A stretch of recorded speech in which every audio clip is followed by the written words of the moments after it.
Punch and Judy, ooday, ooday.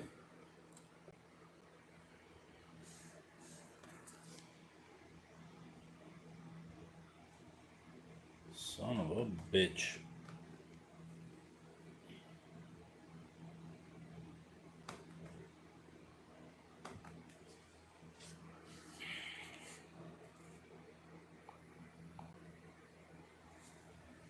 Hello, Brubs. We're back with popular entertainments through the ages. And we're roughly halfway through this book. I really like the Punch and Judy stuff. I didn't realize it was so brutal. I knew it was brutal, but I didn't realize it was that brutal. So yeah, we're basically one half through of this book. And we go to pantomime. Pantomime.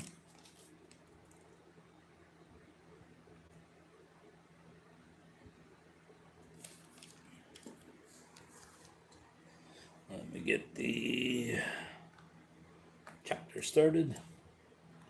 Chapter 5, Part 1. Part uno. Put that on there. Change to pop. This is pop.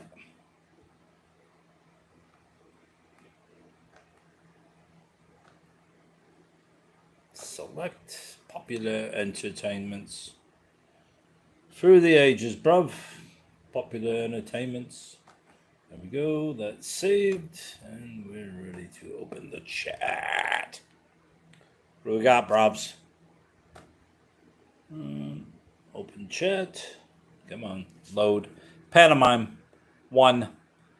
The connection between the comedy of masks and the English pantomime, as well as the nature of the latter in its early days at the beginning of the 18th century, may be seen in the claim which John Weaver made in his History of the Mimes and Pantomimes. The first entertainment that appeared on the English stage, where the representation and story were carried on by dancing, action, and motion only, was performed in grotesque characters, after the manner of the modern Italians, such as Harlequin, Scaramouche, etc., and was called the Tavern Bilkers, composed by Mr. Weaver, and first performed in Drury Lane Theatre, 1702. It would appear that the piece was failure, or that the date given by Weaver in 1728 was on the early side, for 13 years elapsed between the next production of a similar nature. Drury Lane presented in 1717 the first English piece to which was applied the word pantomime. This was Weaver's new dramatic entertainment of dancing, after the manner of the ancient pantomimes, called The Loves of Mars and Venus. Hey, just finished that book. Concerning this pantomime, Collie Kibber, or is it Sibber, the manager of Drury Lane, had later some heartfelt words to utter. They throw a valuable light on the reasons which prompted him to produce it. In addition, they reveal the disesteem with which he and many others regarded the taste of the public. I have upon several occasions already observed that when one company is too hard for another, the lower in reputation, he is referring to that of Lincoln's Inn Field, has always been forced to exhibit fine, newfangled foppery to draw the multitude after them. Of these expedients, singing and dancing had formerly been the most effectual, but at the time I am speaking of, our English music had been so discountenanced since the taste of Italian operas prevailed that it was to no purpose to pretend to it. Hello, bruvs. Snorlax. What's up, Pokey?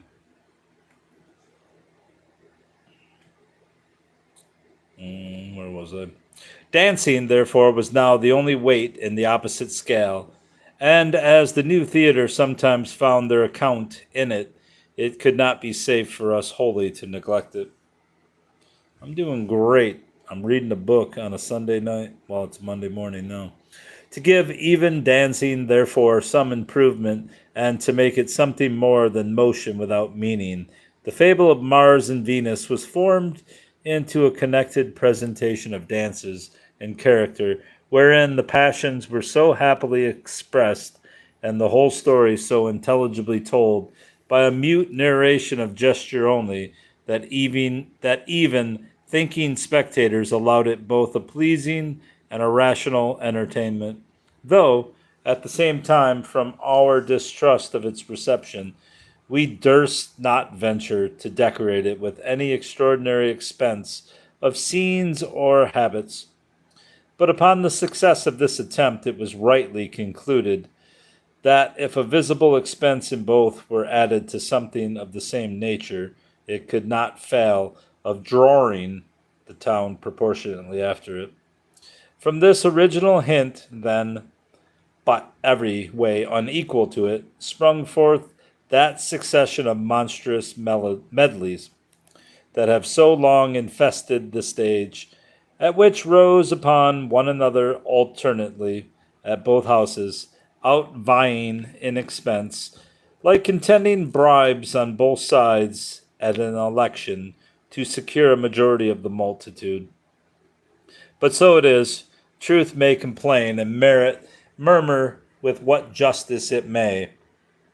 The few will never be a match for the many unless authority should think fit to interpose and put down these poetical drams, these gin shops of the stage that intoxicate its auditors and dishonor their understanding with the levity for which I want a name.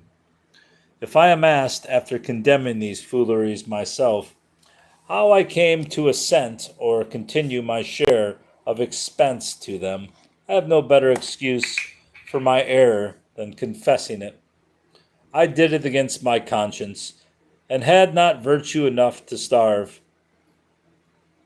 By opposing a multitude that would have been too hard for me, notwithstanding, then, this our compliance with the vulgar taste, we generally made use of these pantomimes, but as crutches to our weakest plays, nor were we so lost to all sense and what was valuable as to dishonor our best authors in such bad company. We had still a due respect to several select plays that were able to be their own support, and in which we found our constant account, without painting and patching them out. It is a reproach to a sensible people to let folly so publicly govern their pleasures. Yeah, you ain't wrong. A new form was given to pantomime in 1721, when at Lincoln's Inn Fields, John Rich produced The Magician, or Harlequin, a director. To dumb action, Rich now added the transformation scenes that were staged at the fairs of Paris and magic such as was being exhibited by the conjurer Fawkes at, among other more regular resorts, Bartholomew Fair.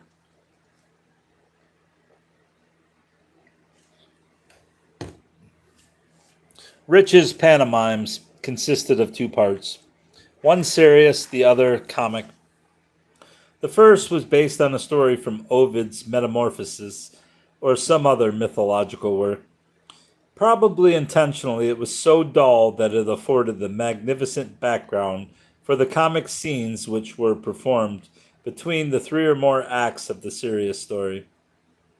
The comic part chiefly related to the courtship of Harlequin and Columbine. In it, the magic bat of Harlequin, for his wooden sword had become a bat, produced the effects which gave to pantomime its great popularity. Palaces and temples were suddenly transformed into huts and cottages. Men and women were charged into wheelbarrows and joint stools, where lifted to the top of the stage were lifted to the top of the stage or disappeared through trapdoors Trees were converted into houses, colonnades became beds of tulips, and mechanics' shops took the shape of serpents and ostriches. The magician's tricks introduced by Rich were imitated by Drury Lane, as in Harlequin Dr. Faustus, with the mask of the deities. Startling effects were seen early, for Mephistopheles entered Faustus's study on a dragon that was belching forth fire. From the floor arose a table on which a dressed supper, and when Faustus went out, he beckoned the table, and obediently it followed him. He invited Punch, Scaramouche, and Perrault to a banquet, and the table ascended into the air. When he waved his wand, the sides of their heads became decorated with asses' ears. Ears. You're back, bruv. Although Faustus had received gold when he made his contract with Mephistopheles, he had to borrow more from a usurer, who demanded and cut off a limb as security. You hear that ice fall in there? Yeah, the devil thereupon waved his wand, and in flew legs of various sorts and sizes, a woman's attaching itself to Faustus's stump. He then performed a ludicrous dance. Having robbed the shop, Harlequin, Scaramouche, Punch, and Perrault flew away upon spirits that were in the forms of a cat, a hog, a goat, and an owl. The doctor's study was seen later, and a number of devils entered and tore him to pieces, some then sinking, some flying out, and each of them bearing a limb. The final scene was announced as the most magnificent that had ever appeared on the English stage. All the gods and goddesses ascending into the air and rejoicing at the death of the magician.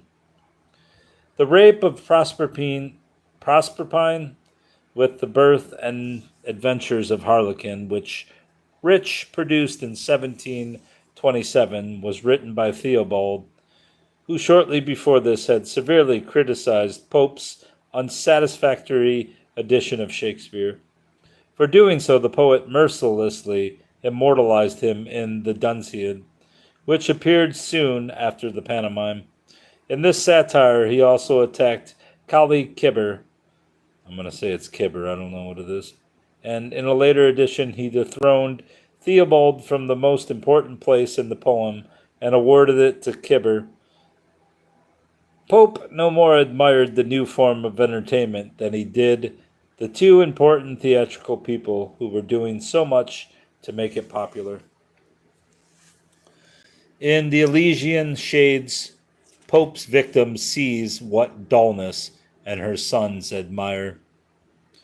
A sable sorcerer rise, swift to whose hand a winged volume flies. All sudden gorgons hiss, and dragons glare, and 10-horned fiends and giants rush to war. Hell rises, heaven descends, and dance on earth. Gods, imps, and monsters, music, rage, and mirth. A fire, a jig, a battle, and a ball, till one wide conflagration swallows all. Thence a new world to nature's laws unknown breaks out refulgent with a heavy in its own. Another Cynthia her new journey runs, and other planets circle our other suns. The forests dance, the rivers upward rise, whales sport in woods, and dolphins in the skies. At last, to give the whole creature grace, lo, one vast egg produces human race. Joy fills his soul, joy innocent of thought. What power, he cries, what power these wonders wrought. Son, what thou seekest is in thee. Look and find, each monster meets his likeness in thy mind. Yet wouldst thou more in yonder cloud behold, whose sarcenet skirts are edged with flammy gold. A matchless youth his nod these worlds controls, wings the red lightning, and the thunder rolls.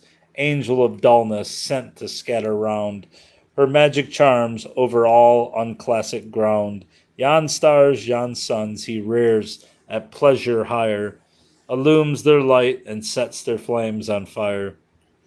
Immortal rich, how calm he sits at ease, mid snows of paper and fierce hell of peace. And proud as mistress orders to perform, rides in the whirlwind and directs the storm. This book is brilliant. If Rich had inspired only that last oft quoted line, his conjurer's tricks would have been well worth performing. As regards his acting in a scene abused by Pope, that in which Harlequin was hatched from, one vast egg, a writer who saw him some years later instructing another performer how to play the part, said that it was a masterpiece in dumb show. From the first chipping of the egg, his receiving motion, his feeling the ground, his standing upright, to his quick harlequin trip round the empty shell through the whole progression. Every limb had its tongue, and every motion a voice which spoke with most miraculous organ to the understandings and sensations of the observers. The prevailing fashion was so much for pantomime that Garrick at Drury Lane was obliged to drop Shakespeare in favor of Harlequin, and a prologue of 1750 said bitterly, "Unwilling we must change the nobler scene, and in our turn present you Harlequin. Quit poets and set carpenters to work, show gaudy scenes or mount the vaulting Turk. For though we actors one and all agree boldly to struggle for our vanity, if want comes on, importance must retreat. Our first great ruling passion is to eat." Cibber, I'm going to look this up because I think it's Kibber. What's his name? Collie Kibber? Collie Cibber. Pronounced. Collie Cibber. How the hell do you say it? How do you pronounce Collie Kibber? Kali Saba? What? That can't be right. 3 syllables. Kali Saba. Kali Saba? The name Kali Saba is pronounced Kali Sibber. Alright, so now it's Sibber. The Kali is pronounced like the word Kali with a short O sound, followed by a Li sound. The Sibber is pronounced with a hard C, like Sib, followed by Sibber, by Burr. Cibber, it will be remembered, admitted that when he put on pantomime, he was governed by the same great ruling passion. He had not virtue enough to starve by opposing a multitude that would have been too hard for him. One would think that managers might refrain from biting the hand that feeds them, but it has often been the same. The public that pays the piper insists upon, maybe I'll read into a bottle so it gives me a little volume here. The piper insists upon calling the tune, and some of the pipers, after accepting payment, speak contemptuously about the taste of the audience. But now, a few of the best things in the theater have resulted from the insistence of ordinary people that will follow their own bent and not that of managers, players, or critics. How does that sound? Awful? You're good? It's you are, not your. Get it right.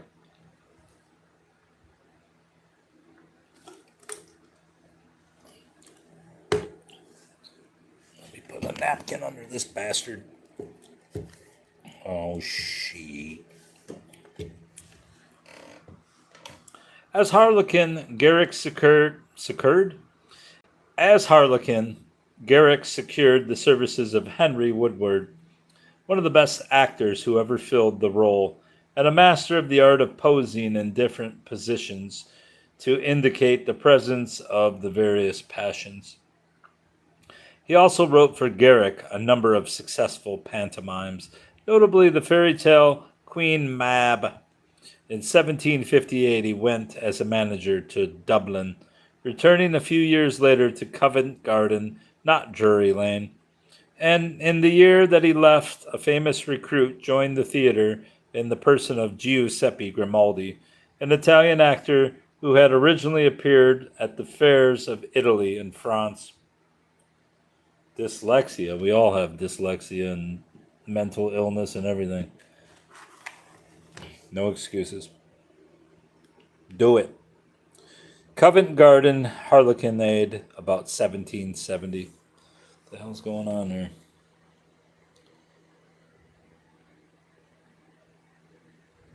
It's a pretty nice stage. Let's see what this one is.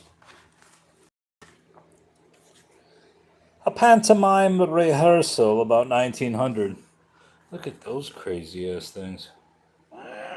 It's like Mardi Gras.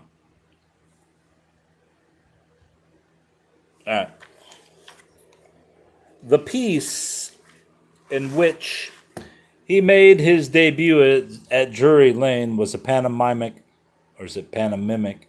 Pantomimic dance entitled The Millers, which was interpolated between two of the acts of Richard III, in which Garrick was playing. Of the dancer's performance, a critic said, Grimaldi is a man of great strength and agility. He indeed treads the air. If he has any fault, he is rather comical. Those spectators will see him, it is my opinion, with most pleasure, who are least solicitous whether he breaks his neck or not.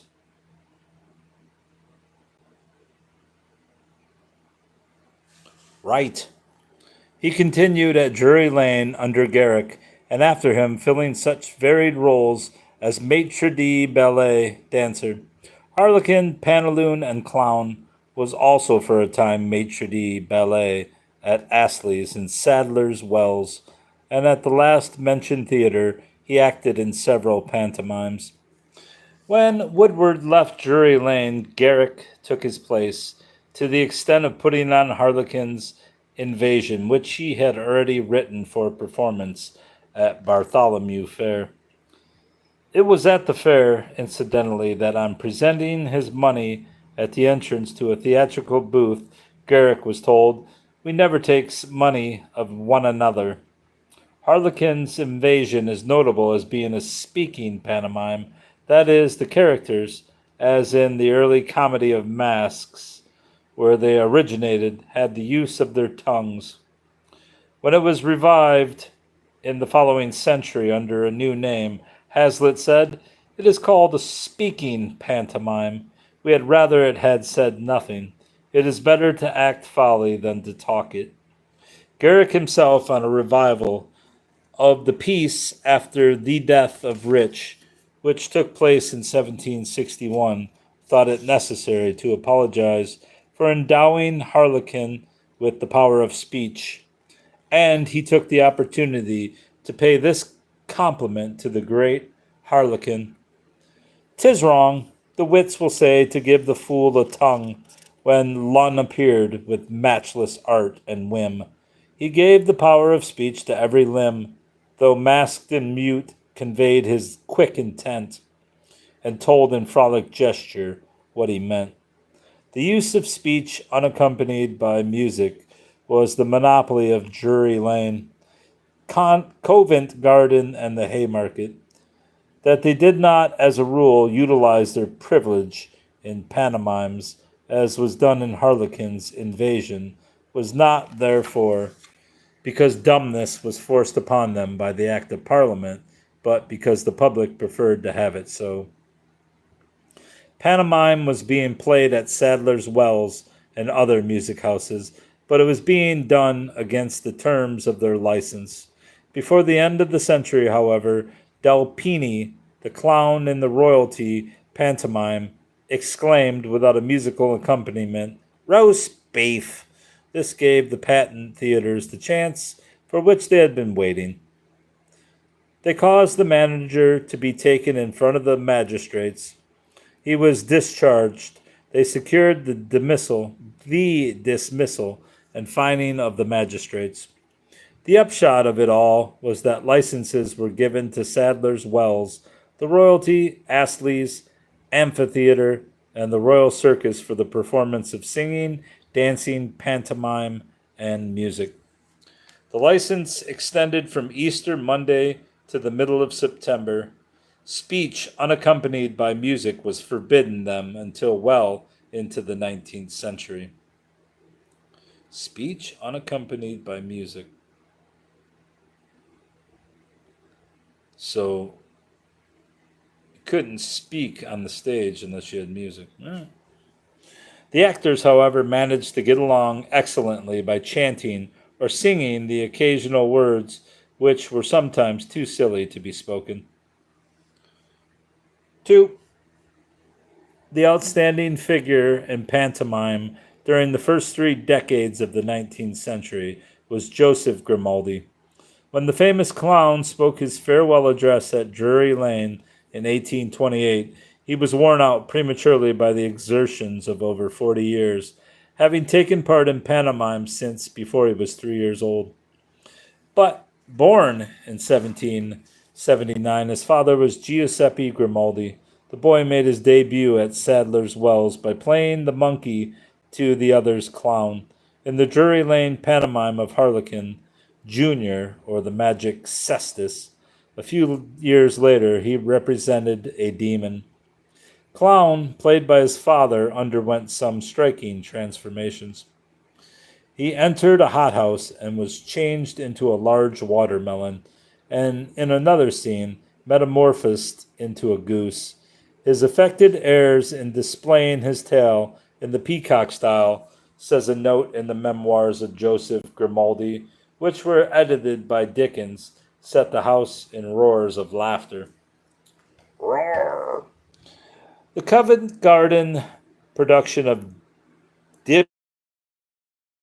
Ibden's Harlequin and Mother Goose, or the Golden Egg, was looked to with dismay by the actors, including Grimaldi, who now in his middle 20s had been steadily climbing to the top. The manager had decided a few weeks before Christmas to put it on, having changed his mind about another pantomime. As time was short, one of the things in favor of the piece was that it did not require gorgeous scenery, showy processions, gaudy banners, or luxurious dresses.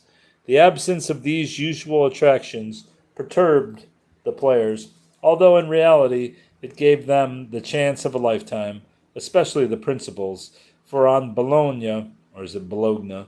Bologna, the Harlequin, and Grimaldi, the clown rested most of the responsibility for making the pantomime a success.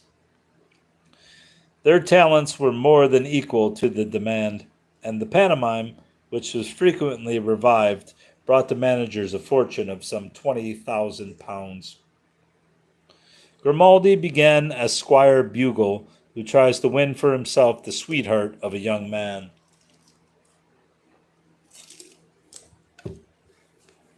Mother Goose intervenes and gives to the poor lover the goose that lays the golden eggs.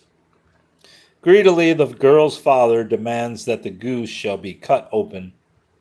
And when this is done, Mother Goose appears and changes everyone into a character of the harlequinade. Grimaldi, as clown, sits down to a meal, only to find the table, his chair, and himself all rising into the air, sent upwards by Harlequin, the magician. Among his other escapades, Clown steals a duck, which walks out of a pie that Pantaloon has cut, and is chased from a farmyard by bees. During these and many other adventures, the story, as regards the lovers, is carried on by way of their efforts to avoid being captured.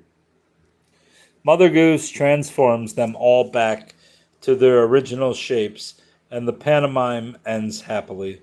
In this pantomime, Grimaldi sang Dibdin's The Country Club, which had been a success at Sadler's Wells. Here is one verse. Now we're all met here together, in spite of wind and weather, to moisten well our clay. Before we think of jogging, let's take a cheerful noggin. Where's the waiter? Ring away. What the hell does that say? 20,000 It's a fair bit, isn't it? Is that how you say pounds now with that weird symbol? Bring the glees and the catches, the tobacco, pipes, and matches, and plenty of brown stout. Get the glasses ere we start 'em. Let's proceed. Secondum Arlem. Let the clerk all the names read out, or read out, whichever it is.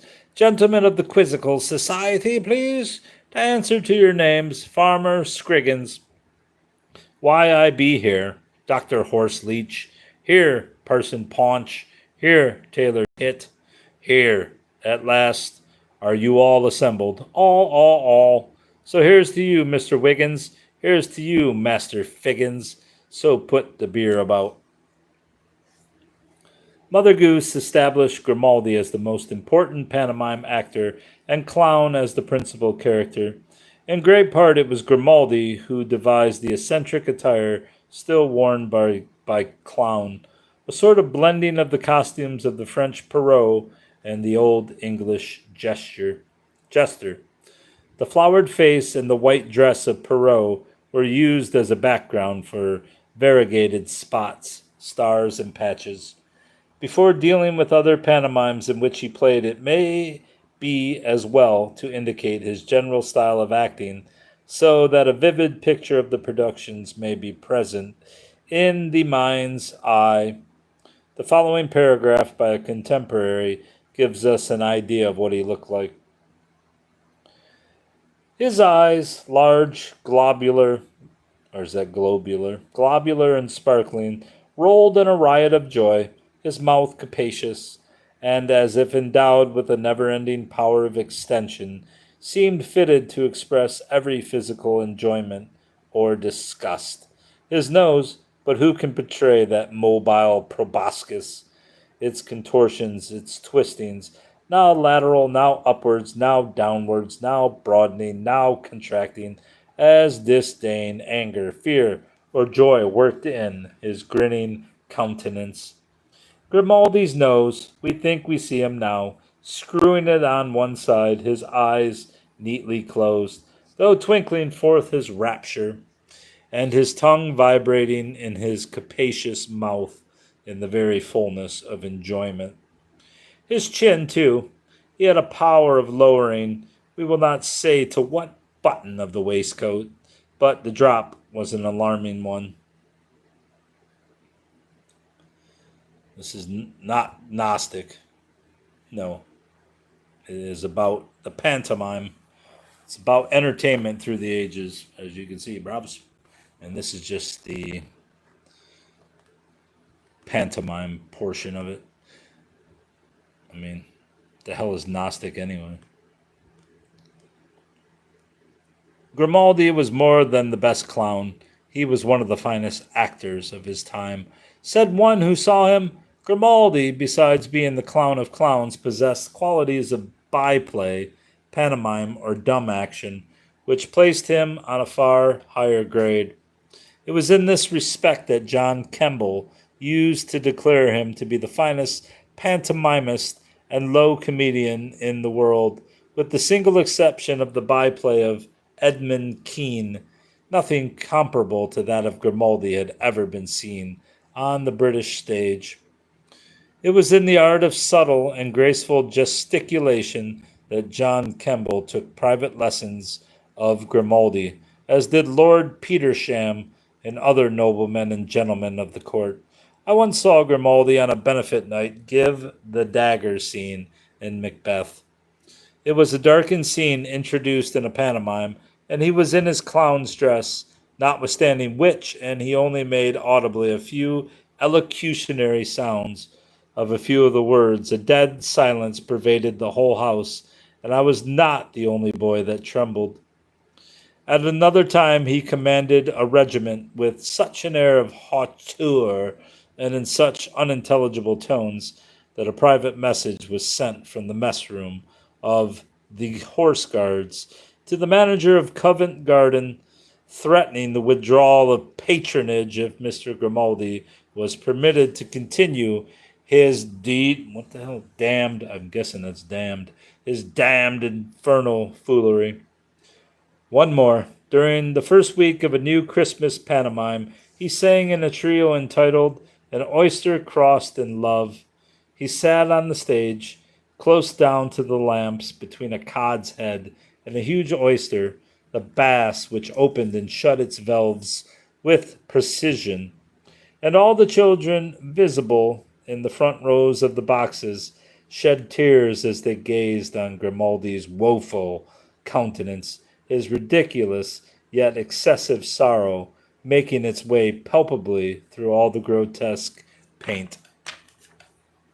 Harlequin in his element, or firewater, earth, and air, was produced at Covent Garden, pardon.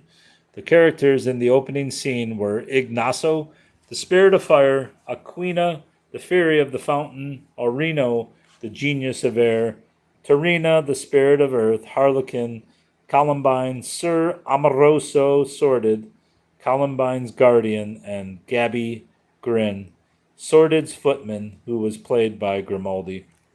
Scene 1. A beautiful garden with terraces, arcades, fountains, etc. The curtain rises to a soft symphony.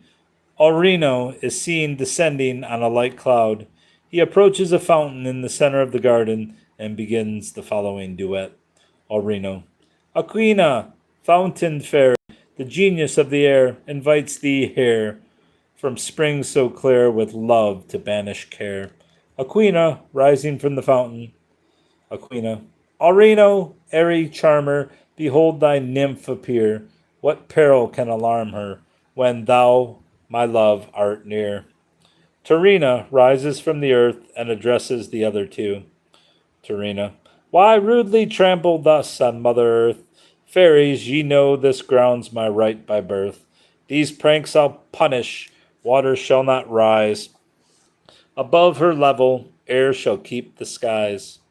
It thunders, Ignacio descends. Ignacio. 'Tis burning shame, such quarrels among you three. Though I warm you, you're already cold to me. You're always cold to me. The sons of earth, on every slight disaster, call me good servant, but a wicked master. Of air and water, too, the love I doubt. One blows me up, the other puts me out. Nay, if you're angry, I'll have my turn too, and you shall see what mischief I can do. Ignacio throws the fire from his wand. The flowers all wither and are revived by the other fairies. Terina, fire, why so hot? Your bolts distress not me, but injure the fair mistress of these bowers, whose sordid guardian would her husband be, for lucre, not for love. Rather than quarrel, let us use our powers, and gift with magic aid some active sprite, to foil the guardian and the girl to right. Quartet. Ignoso, about it quick. Terina, this clod deformed shall grow. Aquina, with dew refreshed. Aurino, with vital air. Ignoso, and warm with magic glow. Harlequin is produced from a bed of party-colored flowers? What the hell is that? The magic sword is given him while he is thus addressed. Terina, this powerful weapon your wants will provide, then trip. Aurino, free as air. Aquina, and as brisk as the tide. Ignoso, away while thy efforts we jointly inspire. Terina, tread lightly. Aurino, fly. Aquina, run. Ignoso, and you'll never hang fire. Ignoso sinks. Aquina strikes the fountains. They begin playing. Terina strikes the ground. A bed of roses appears. Harlequin surveys everything and runs round the stage. Earth sinks into the bed of roses, and water in the fountain. Air ascends in the car. The car? They had cars back then? Columbine enters dancing, is amazed at the sight of Harlequin, who retires from her with equal surprise. They follow each other around the fountain in a sort of pas de deux. They are surprised by the entrance of Columbine's guardian, who comes in preceded by servants in rich liveries. Clown, as his running footman, enters with a lapdog. Old man takes snuff, views himself in a pocket glass. Clown imitates him, etc. Old man sees Harlequin and Columbine and pursues them round the fountains, but the lovers go off, followed by Sir Amoroso and servants. The pursuit of the lovers by Sir Amoroso and Grimaldi as Clown continued through no less than 16 scenes, until at length Columbine and Harlequin were united by the fairies in the Temple of the Elements. In one scene, Grimaldi had to take a drink out to the watchman, but as he was asleep, he drank it himself. He got drunk and put on the hat and coat of the watchman. Trying to have another drink, he discovered that the bottle could not find its way to his lips. In vain, he kept his mouth open with one hand. Then an inspiration saved him from despair. He lifted the watchman's lantern, held it close to his mouth, and thus their lips met in the light of the lantern moon. Shortly after this production, Grimaldi had an unexpected triumph at Sadler's Wells. He had been absent from the summer theater on private business, and when he returned, he found that his place was filled by a new clown who had been engaged for a fortnight, of which more than half was unexpired. Bradbury had become very popular. He was a tumbling rather than a humorous clown and performed many wonderful and dangerous feats. With a pad placed unnoticeably on his head, one round his shoulders, two on his elbows, another round his hips, two on his knees, and two on the heels of his shoes, he threw himself about fearlessly. One of his sensational jumps was from the flies to the stage. When Bradbury's engagement drew to an end and his benefit performance was due, the proprietors, to increase the attendance, asked Grimaldi if he would take part in the pantomime. He agreed, but only with reluctance, for he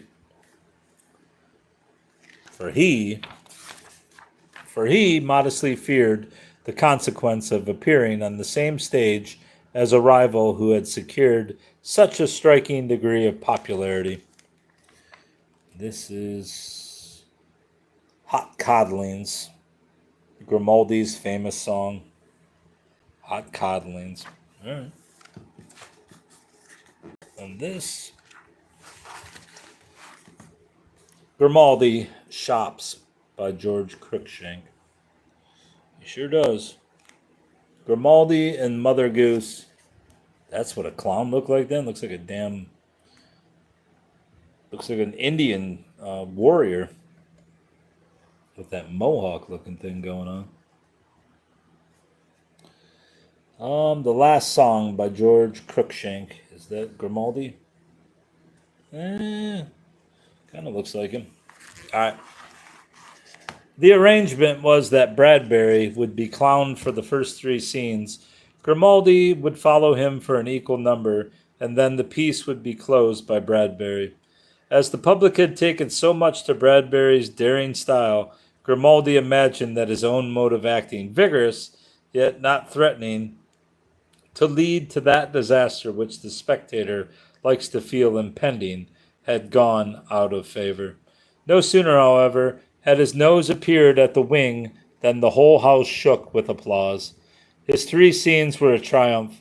Bradbury, vexed and confused, tried to outdo him, but he was hissed and ran off the stage. Grimaldi finished the performance for him. When it was over, Bradbury said that if he had been aware of Grimaldi's abilities, he would not have agreed to being put into competition with the best clown he had ever seen. Why is this interesting? Because it's real life, bruv. Grimaldi's popularity was so great that Kemble asked for his assistance when the famous O.P. Row was in full swing at Covent Garden. The O.P. Old Price rioters were expressing their dissatisfaction with an increase in the prices of admission, and every conceivable shape was given to their resentment.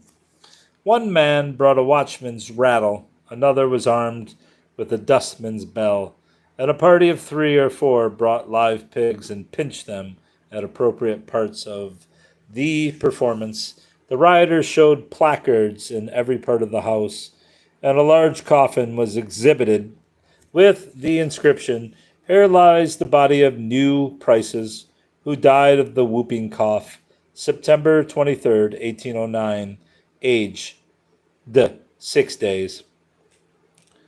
New Prices, however, survived the whooping cough longer than that. One of the doctors brought to his aid being Grimaldi. As actors could not be heard, the manager put on a pantomimic ballet entitled Don Juan, in which Grimaldi played in dumb show his popular part of Scaramouche. On his entrance, he was received with applause, and that evening there was little or no disturbance.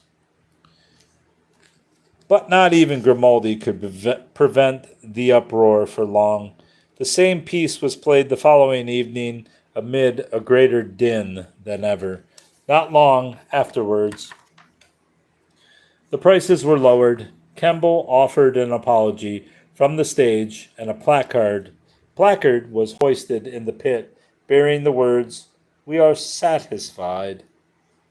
Grimaldi was particularly famous for the invention of model transformations and pantomime tricks, such as he introduced into the Covent Garden pantomime of Christmas 1810, Harlequin, Asmodeus, or Cupid on Crutches. In this he showed one of his most ingenious and amusing creations, the vegetable pugilist figure. And it's shown right there. Grimaldi and his famous vegetable man in the pantomime Harlequin and Asmodeus. He's got a pumpkin head too. The vegetable does. Can't really see it. I'm trying to get a better view.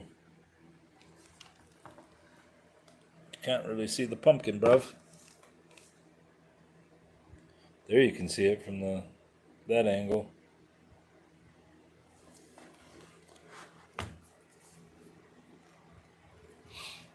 Where the hell was it?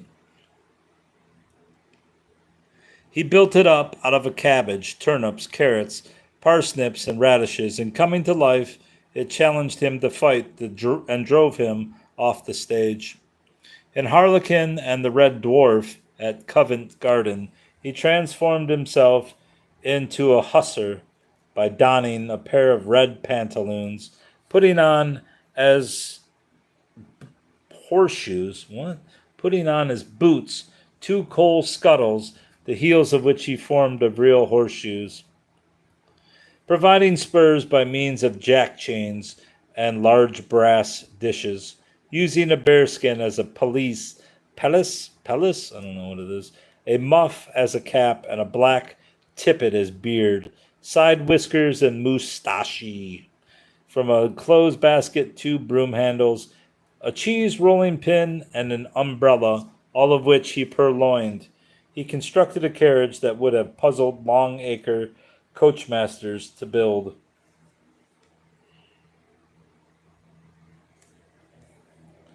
He was also fond of bringing live animals onto the stage. The coach, which he improvised, was drawn by 2 dogs.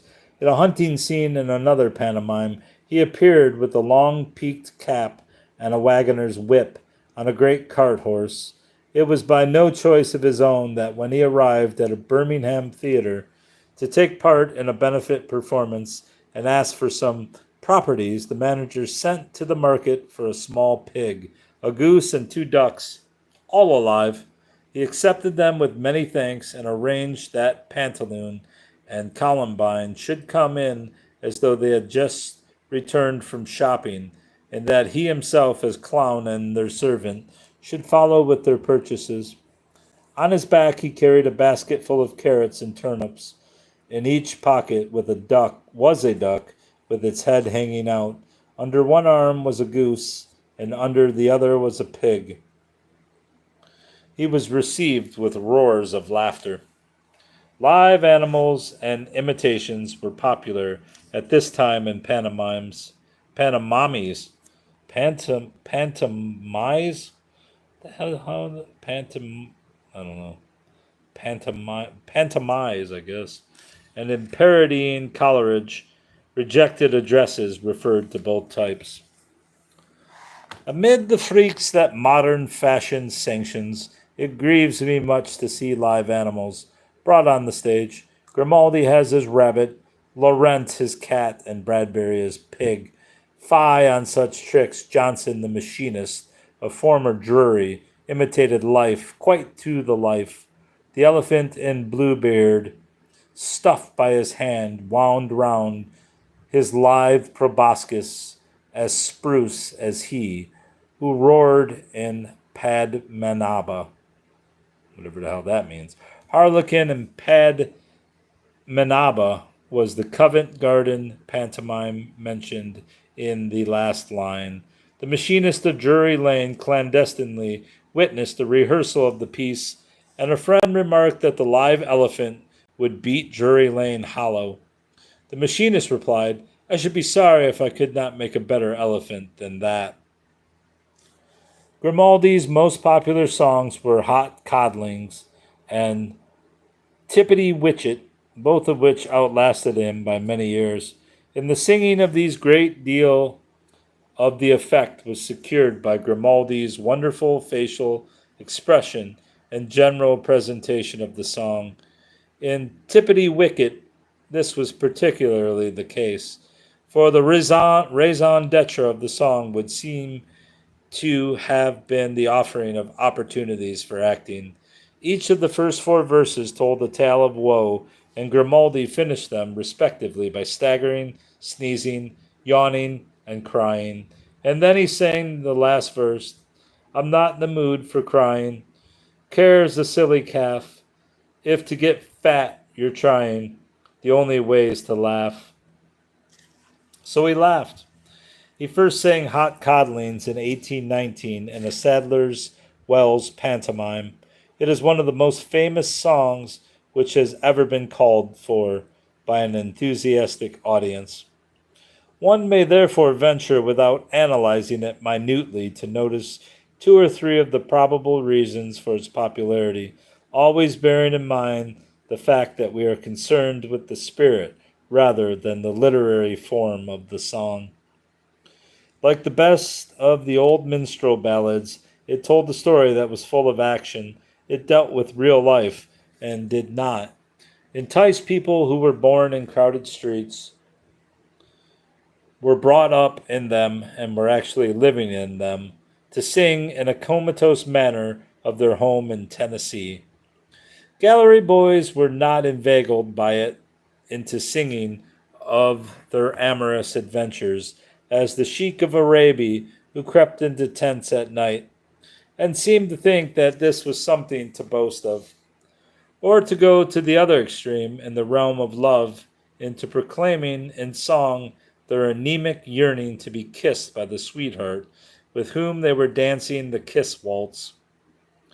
The song was as thoroughly English in spirit as the ballads, which were sung by the Anglo-Saxons. Although it did not deal with patriotism, and a song may be national in spirit without being jingoistic, it was as English as the audiences who were proud of their recent victory at Waterloo. It was as English as Grimaldi himself, who, in the character of Sir John Bull, had sung to them during the wars, John Bull is my name, none my spirits can tame. Untamed, boisterous spirits, that was the essence of Grimaldi's songs. If the songs in modern pantomimes are not still thoroughly English in spirit, no one can blame the stars who sing them. The fault, dear criticizing Brutus, is not in our stars, but in ourselves. Hot Codlings is a rollicking, good-humored song, and it is so typically English that there is tagged onto it an unnecessary moral. It tells of the trick which some boys played upon one of the old women who were to be seen at street corners with a charcoal stove. A little old woman, her living she got by selling hot codlings, but hot, hot, hot. And this little woman who codlings sold, though her codlings were hot, she felt herself cold. So, to keep herself warm, she thought it no sin to fetch for herself a quartern of gin. Gin, shouted the gallery. Oh, for shame, said the singer, and went on cheerfully. Rye-tol, itty, itty, itty, itty, rye-tol, itty, itty, rye-tol, lay. The rest of the song with the music is reproduced on another page. During the whole of the year in which he first delighted an audience by singing hot codlings, Grimaldi felt that his health was sinking, and that there were creeping upon him heavy and painful infirmities. He had just turned 40, but the life was strenuous. When a Christmas pantomime at Covent Garden had finished its run, he appeared in melodramas, and then he played in the spring pantomime at Sadler's Wells, being frequently engaged in the two theaters at the same time. In the summer, he occasionally went to the provinces. Then he was back at Covent Garden when it reopened in the autumn, and played in melodramas or other theatrical pieces until the advent of the pantomime at Christmas. Loving his audience not wisely but too well, he struggled for a few years against his physical disabilities, but a prolonged rest would probably have restored the vigor of his constitution. When he staggered from the stage at the end of a scene, perhaps after an amusing exhibition of dancing, leaping and somersaulting, he had to be caught in the wings and supported while his agonized limbs were massaged. The following announcement tells its own story.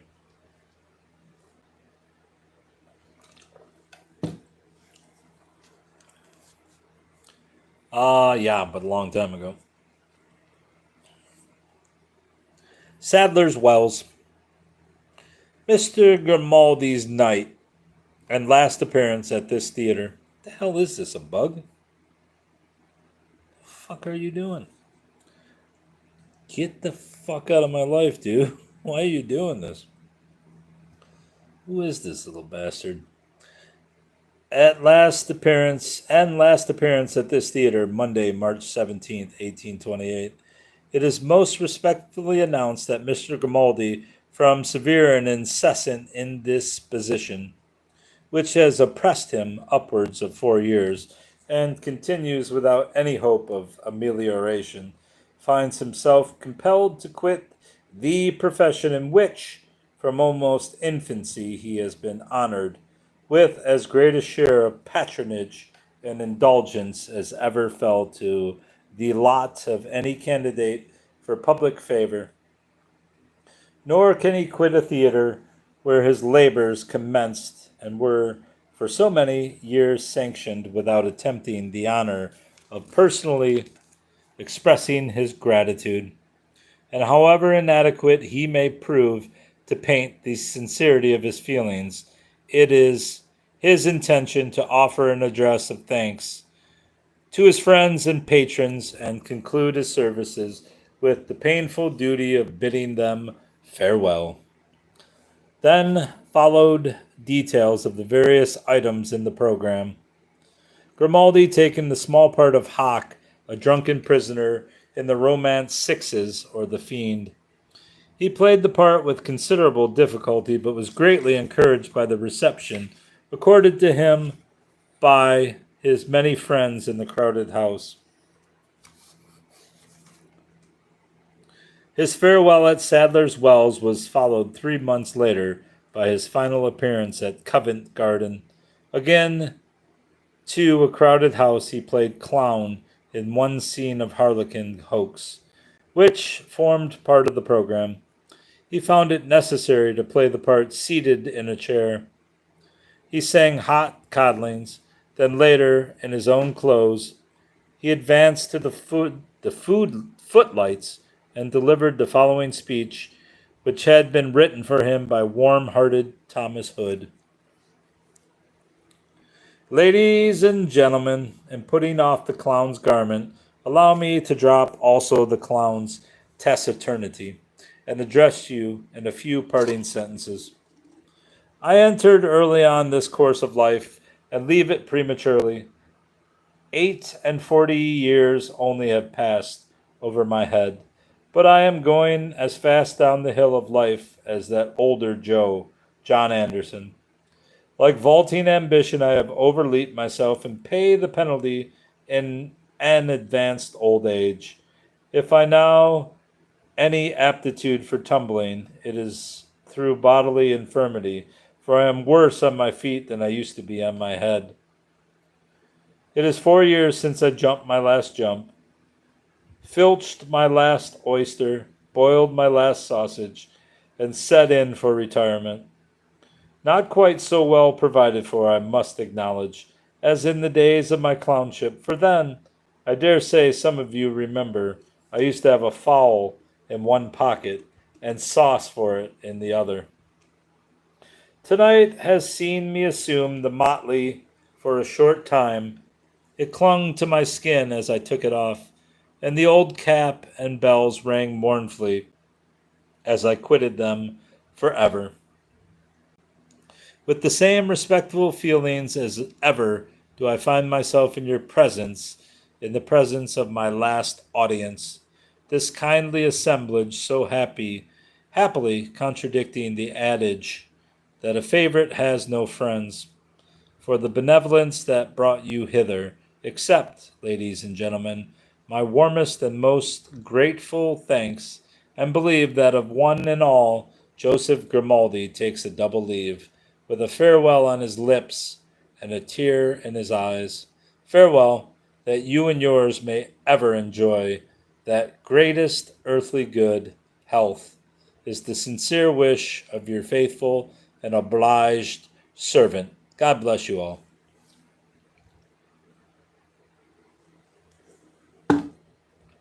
God bless you all. You sons of bitches. Where is my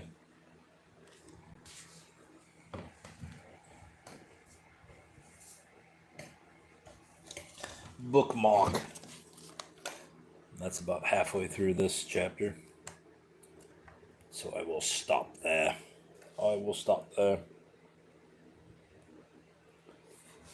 Damn, that's a lot of pages to go. Do you want to see mythology books now? Mythology and folklore.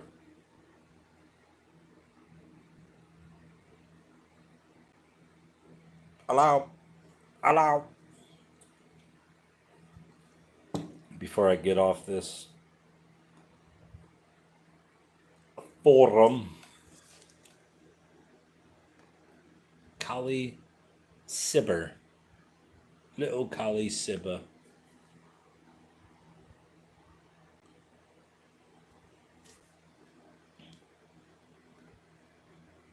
Kali Sibber.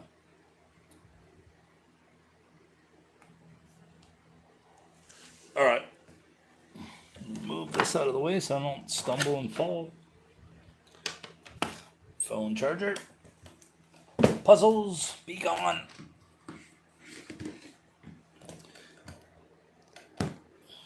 Oh, shit. Look at this stairway. Now that's a stairway.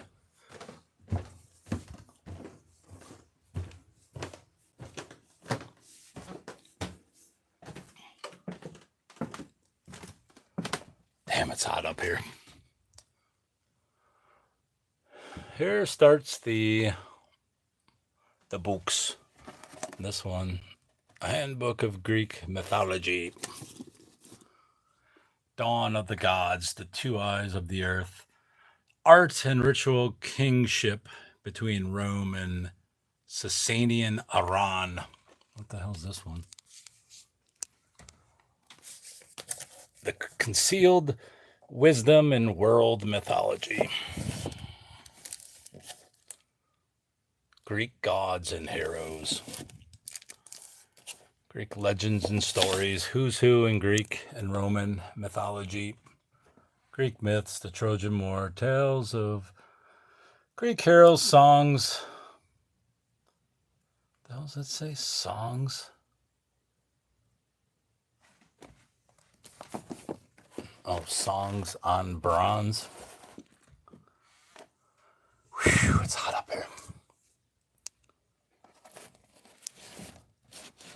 Gods and heroes. The Iliad and Odyssey of Homer. The Iliad. Early Greece by Jove. Brush up your mythology. The essential Homer, the Odyssey, the medieval myths, Aeneid, Virgil. This is a great book. This is one of my oldest books. Not the oldest books, but one of the longest owned books I have. Gods, Graves, and Scholars. Then I finally found a paperback copy of it. The Theban Plays, The Gods of Mount Olympus. Just some crappy little ex-library. Art tells the story, Greek and Roman myth.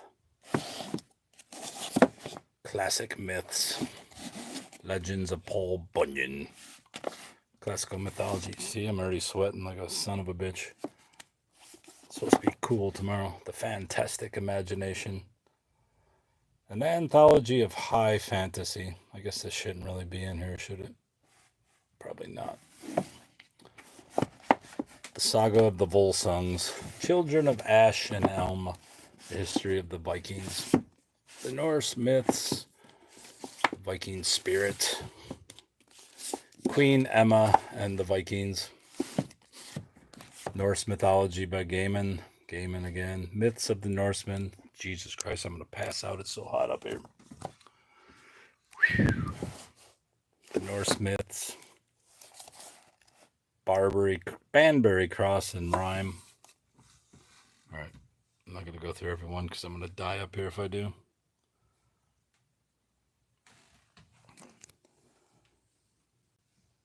The Irish story of the Irish sagas and folktales, Irish wonders, the fairy faith and Celtic countries meeting the other ground. Whew, it's hot.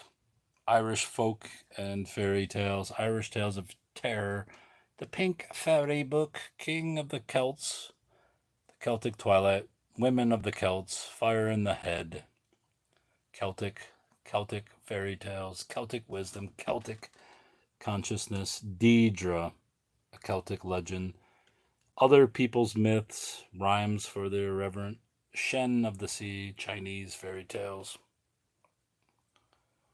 Japanese holiday picture tales. What's that say? Japanese fairy tales. I also have some Japanese fairy tales that are in like a huge book. Tales from the Japanese storytellers, Korean folk tales, Korea, Old Wife's fairy tale books, The Dream Time, Told in France, some German book. Oh, now I'm really sweating. What is this one? Stories from Babylon and Persia. What the hell's on my finger? Some book fucking melted on me. Tales of the Punjab, Popol Vuh.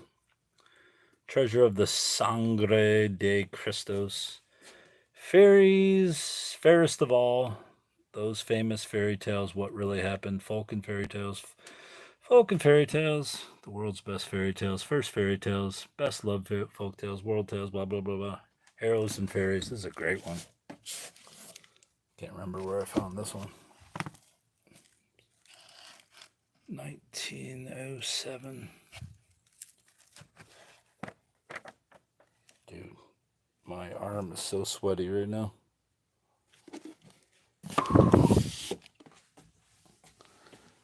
The Trials and Tribulation of Little Red Riding Hood, Hard Facts on the Grimm Fairy Tales, Aesop's.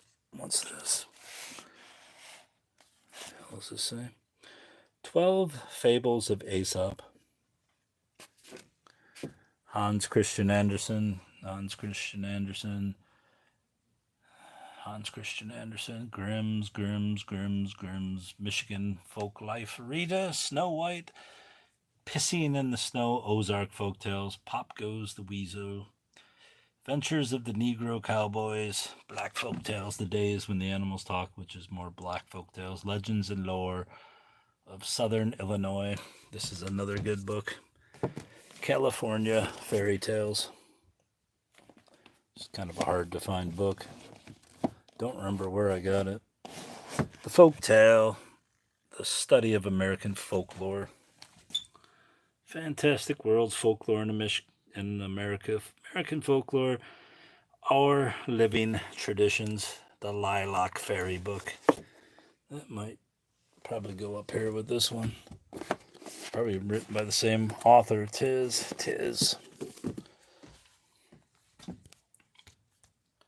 Don't know what that one is. Grimm's Fairy Tales. You go up there, buddy. The 3 Gay Tales from Grimm. Read aloud. Old Estonian Fairy Tales. What the hell is this? Don't even remember that one. Little Nursery Rhymes. Garden Flower Folklore Hands. These are good ones. These are, they got the little 3D thing on them. And then you got the politically correct Old Testament stories. Politically blah, blah, blah. What's this? Pandora's Box. The changing aspects of a mythical symbol. Apocalypse, wow. Hopi Coyote Tales, legally correct fairy tales. Harvest or Fireside Book of American Songs, Folk Sing, and Grasping Things. What was this? Folk, Material, Culture, and Mass Society in America. And that's all.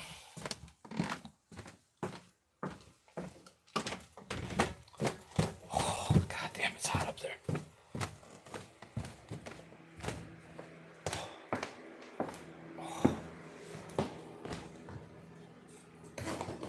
And now I'm sweating profusely.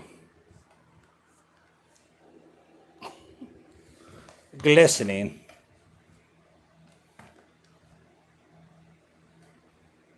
All right, that's all.